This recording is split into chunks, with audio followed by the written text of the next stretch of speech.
Бүгдээрээ сайн байцгаана уу? Номын аялал суугтаа тавтай морилно. Өнөөдөр бид бизнес эрхлэгчдийн гүйцэтгэлийг дээд хэмжээнд хүрэхтэй тусалдаг эрүүл мэндийн эмч Исаак Жонесийн бичсэн супер өндөр түвшний хоолтын арга хэмээх номыг тайлбарлах гэж байна. Энэ номыг нэг өгүүлбэрээр илэрхийлбэл ажил болон суралцах чадвараа нэмэгдүүлэх хооллолтын аргыг заадаг ном гэж хэлж болно. Яг л сайн чанарын өвөс идсэн үхрээс сайн мах, сайн сүү гардагтай адил бид ч гэсэн зөв хооллож чадвал эрүүл мэндээ сайжруулж өөрийн чадамжаа дээд түвшинд хүргэх боломжтой. Харин эсвэргээрээ хоол хүнс муу байвал бидний тарих сайн ажиллахгүй, ажлын амжилт гаргах боломжгүй болохоос гадна өвчин, тархалтад өртөх магадлал өндөр болно. Өнөөдрийн бичлэгээрээ бид биеийн гүйцэтгэлийг хамгийн дээд түвшинд хүргэх хооллолтын аргуудыг мэдэж авах болно. Өнөөдөр дараах сэдвүүдээр ярилцах болно. Нэгд нь нүрс ус болон өөх тосны ялгаа, хоёрт нь өөх тосны төрлүүд, гуравт нь өөх тосыг хэрхэн зөв хэрэглэх талаар юм. За тэгвэл эхний сэдвтээ орцгоё. Нүрс ус болон өөх тосны ялгаа. Нүрс ус биш өөх тосыг эрчим хүчний их усүрээ болгох хэрэгтэй. Бидний бие нүрс ус болон өөх тос гэсэн хоёр төрлийн эрчим хүчний их усүр ашигладаг. Та алийг нь түлхүү хэрэглэдэг вэ?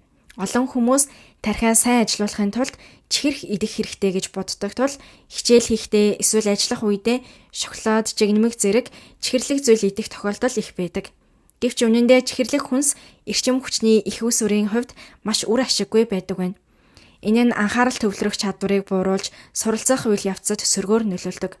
Яагад гэвэл бидний бие нүрс ус болон өөх тосыг биед хадгалах хэмжээ ялгаатай байдаг учраас тэр юм. Тухайлбал бидний биеийн нүрс ус хадгалах хэмжээ 2000 ккал бол өөх тос 40,000 ккал хүртэл байдаг байна. Өөрөөр хэлбэл өөх тосны эрчим хүчний нөөц нь нүрс усныхаас 20 дахин их юм. Тиймээс бид зөвхөн нүрс ус хэрэглээд байвал энэ нь хурдан шатаж дуусах тул өлсөх мэдрэмж нэмэгдэж дахин чихэрлэг зүйл идэх хүсэл төрнө. Харин эсвэргээрээ өөх тос удаан хугацаанд эрчим хүчээ хадгалах боломжтой. Үр дүнд нь өлсөх мэдрэмж багасаж эрчим хүчний дутагдалд орохгүй тул анхаарал төвлөрөх чадвар удаан хугацаанд тогтвортой хадгалагдаж өгнө. Иймээс хамгийн үр дүнтэй эрчим хүчний их усүр бол нүрс ус биш, харин өөх тос юм. Хүн төрлөختөн эрт дээр үеэс мах, загас зэрэг уураг өөх тос ихтэй хоол хүнс хэрэглээж өлсгөлөнтэйгөө тэмцэж ирсэн билээ. Харин гурил, будаа зэрэг нүрс ус агуулсан хоол хүнс хэрэглэх болсон нь харьцангуй сүүлийн үеийн зүйл юм. Тиймээс бидний бие махбодын хувьд нүрс ус биш, харин өөх тосыг энергийн их усүр болгох нь илүү тохиромжтой байх нэ. Өөх тосыг гол энергийн их усүр болгон өөрчилснөөр бидний өдөр тутмын амьдрал болон ажлын гүйцэтгэл хамгийн өндөр түвшинд хүрэх боломжтой. Энэхүү номонд дурдсанаар нүрс усны хэрэглээгээ зогсоож өөх тосыг гол эрчим хүчний их усүр болгоход чихрийн шижин, сэтгэл готрал, таргалалт зэрэг өвчнүүдийн шинж тэмдэг сайжирч ажлын гүйцэтгэлч мэдэгдэхүйц нэмэгддэг гэжээ. За тэгвэл нүрс ус хэтрүүлэн хэрэглэснээс болж өвдгөө. Өмнө хэлсэнчлэн бид гол эрчим хүчний их усүрээ өөх тос болгох ёстой боловч орчин үед олон хүн нүрс усанд тулгуурласан хоолтой болсон. Үүний үр дүнд бие махбодод янз бүрийн асуудлууд үүсэж байна. Хамгийн ойлгомжтой жишээнүүдийг дурдвал таргалалт ихссэн, чихрийн шижин, зүрх судасны өвчин, харшил, хавдар, сэтгэл готрал гэх мэт өвчлөл маш ихээр нэмэгдсэн. Өнөөдөр дэлхий дээр чихрийн шижинтэй 463 сая хүн байгаа бөгөөд энэ тоо тасралтгүй нэмэгцээр байна. Харин Канадын хойд бүс нутагт амьдардаг эскимосчууд нүрс усыг бага хэрэглэдэг бөгөөд голчлон өөх тосонд суурилсан хоолны дэглэмтэй байдаг байна. Дэлхийн бусад хүмүүсийн дунд өндөр тархалтай, зүрх судасны өвчин, тархины цус харвалт, хавдар зэрэг өвчнүүд эдгээр нутагт амьдардаг хүмүүсийн дунд маш бага түвшинд байдаг байна. Яагаад ийм ялгаа гардаг вэ? Үүний шалтгаан нь хит их нүрс ус бие махбодод орж ирэхэд өрөвсөл үүсгдэг явдал юм. Үүнийг AGE буюу эцсийн гликатсан бүтээгдэхүүнүүд гэж нэрлэдэг бөгөөд энэ нь арьсны хөгшрөлт болон янз бүрийн өвчний үндсэн шалтгаан болдог. Үүнийг дараах байдлаар ойлгож болно. Нүрс ус их хэмжээгээр хэрэглэвэл бие махбодод өрөвсөл үүснэ. Эдгээр өрөвсөл нь эд эс хөгшөрч өвчин үүсэх шалтгаан болж өгнө. Энэ бүхнийг өвдснөөхөө дараа ойлгож харамсах биш, эртнээс мэдэж урьдчилан сэргийлэх нь чухал юм. За тэгвэл нүрс ус хэрэглэх үед анхаарал төвлөрөл яагаад бурдаг вэ? Нүрс ус эрчим хүчний их усүрт тохиромжгүй бас нэг шалтгаан бол нүрс ус хэрэглэсний дараа нойр хүрдэг явдал юм. Өдрийн хоолоо идсэний дараа гинэт толгой эргэж маш их нойр хүрч байсан тохиолдол танд байгаа бах. Үүний гол буруутан нь нүүрс ус юм. Будаа, талах, амттан зэрэг нүүрс ус ихтэй хоол хүнс идэх үед цусан дах сахарын хэмжээ огцом нэмэгддэг. Үүнийг бууруулахын тулд нойр булчирхаанаас инсулин ялгарч үүний улмаас цусан дах сахарын хэмжээ дахин огцом буурдаг. Энэ цусан дах сахарын хэмжээ огцом өсөж, огцом буурах үзэгдэл нь анхаарал төвлөрөх чадвар муудах, унтах хүсэл төрөх, төрөмгийн зан, уур уцаар нэмэгдэх зэрэг сөрөг нөлөө үзүүлдэг. Үүнээс гадна цусан дах сахарын хэмжээ буурах үед тарих дахин эрчим хүчний дутагдалд орж нүүрс ус шаарддаг.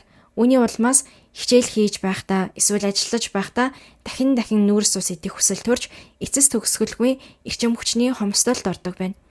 Харин өөх тосыг хэрэглэх үед цусан дах сахарын хэмжээ тогтвортой байдаг тул хоолны дараа нойр хүрэхгүй анхаарал төвлөрвөл тогтвортой байдаг.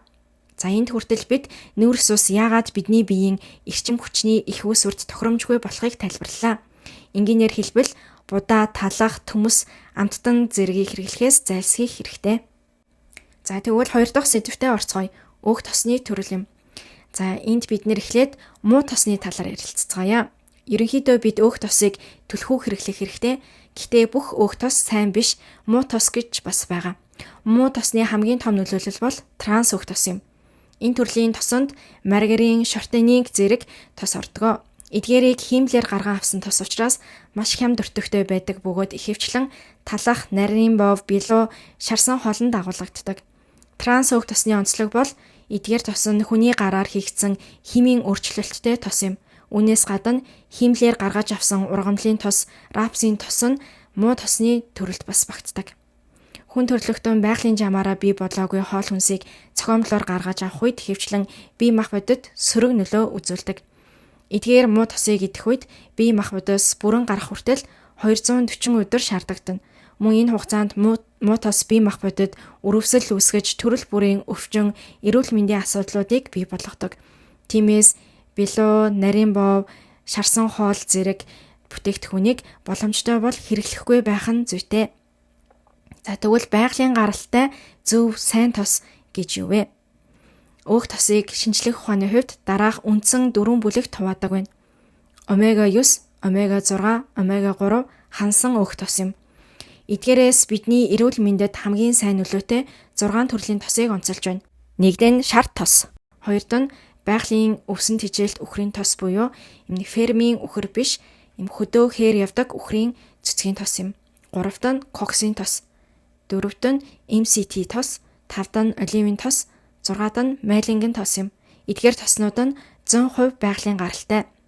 Тэгвэл сайн тосны онцлог юу вэ? Шар тос нь цэцгийн тосыг халааж холцгүй цэвэршүүлсэн хувилбар юм. Коксийн тос болон MCT тос нь коксийн самраас гаргаж авдаг, хурдан шингэж энерги болдог тос. Оливын тос нь оливын жимснээс гаргаж авдаг, хоол хийхэд хамгийн тохиромжтой тос юм. Майлингийн тос нь майлингийн үрээс гаргаж авдаг омега 3-аар баялаг тос юм а.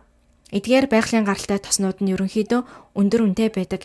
Гэхдээ сайн тос хэрэглэх нь эрүүл мэндэд асар их ач тустай. Тэгвэл сайн тос хэрэглэвэл бид нар таргалах уу? Таргалахгүй. Бодит байдал дээр сайн тосыг их хэмжээгээр хэрэглэсэн ч таргалдаггүй байна. Харин биеийн өөхлөлтийг бууруулах, бие галбирыг сайжруулах сайн үр нөлөөтэй. Тэгвэл таргалтын жинхэнэ шалтгаан юу вэ? 100% нүүрс усны хитийг хэрэглээ юм. Таргалаж буй хүмүүс өөх тос хитийг хэрэглэснээс болж таргалаж байгаа бус харин нүүрс ус хитийг хэрэглэснээс болж таргалж байгаа юм. Мөн нэг чухал зүйл бол хүний тархины 60% нь өөх тосноос бүрддэг. Тиймээс сайн тосыг хэрэглэх нь тархины үйл ажиллагааг сайжруулна. Мөн сайн тос удаан шингдэг тул үлсэх мэдрэмжийг багасгаж өгнө. Түүнчлэн бие махбодод өрөвсөл үүсгэхээс сэргийлнэ. Дүгнвэл сайн тос хэрэглэх нь эрүүл амьдралын салшгүй хэсэг юм а. Тэгвэл хамгийн сайн тос аль нь вэ?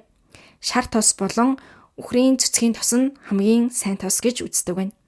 За тэгвэл 3 дахь сэдвтэ орцгоё. Өөх тосыг хэрхэн хэрэглэх вэ? Өглөөний цайндаа кофе юм уу, цай уухтаа шар тос нэмж уух хэрэгтэй. Энэ номонд өглөөний хоолны хамгийн сайн сонголт бол кофеин сайн тос нэмж уух гэж зөвлөсөн байдаг. Үүнийг уухад өлсөхгүй, эрч хүчтэй байх болно. Мөн протеин эсвэл смути уухтаа тос нэмж ууж болно. Гол нь элсэн чихэргүй ундаанд сайн тос нэмж уух хэрэгтэй. Ингэснээр анхаарал төвлөрөлт мэдэгдэхүйц нэмэгдэж өгнө. Мөн загас, мах, хүнсний ногоо зэрэгт энэхүү сайн тос маань агуулсан байдаг. Мөн завсрын хоолнд самар идэх нь сайн сонголт юм.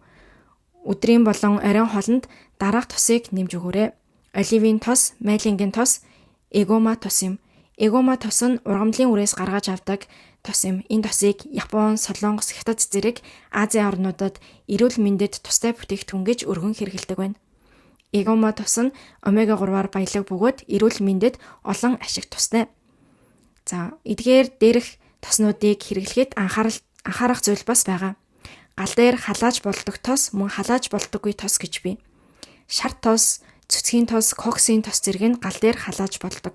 Харин оливын тос, майлингийн тос, эгома тос нь халааж болдоггүй байна. Учир нь эдгээрийг халаахад хорт бодис үүсдэг. Жишээ нь хүнсний ногоонд оливын тос нэмж идэхэд сайн, харин мах шарахтаа коксын тос эсвэл цэцгийн тос хэрэглэх хэрэгтэй. Өөрийнхөө хоолнд сайн тос нэмэх дадалтай болсноор үлсэхгүй, анхаарал төвлөрөл сайжирч эрч хүчтэй болно. Хэрэв 1 сарын турш муу тос элсэн чихэр хэрэглэхгүй, харин сайн тос төлхөө хэрэглэвэл бие хэрхэн өөрчлөгдөх вэ? Арьс цэвэрхэн болон батга багасна, мөн толгойн манан арилж, оюун санаа сэргэнэ, мөн эрч хүч нэмэгдэж, өглөө ядрахгүй сэрнэ, бие мах бод залуужиж, өвчлөл багасна, эрүүл мэнд маань сайжирч, эмчилгээний зардал буурна. Энэ дадлыг 1 жил үргэлжлүүлвэл таны биеийн 95% нь шинжлэгдэнэ. Дээрх зөвлөгөөг хэрэгжүүлснээр та эрүүл мэндээ сайжруулж эрч хүчтэй амьдрах боломжтой. Энэ хүртэл бичлэгийг маань үзсэн та бүхэнд маш их баярлалаа. Тэгвэл дараагийнхаа бичлэгээр уулзалтлаа. Түр баяртай.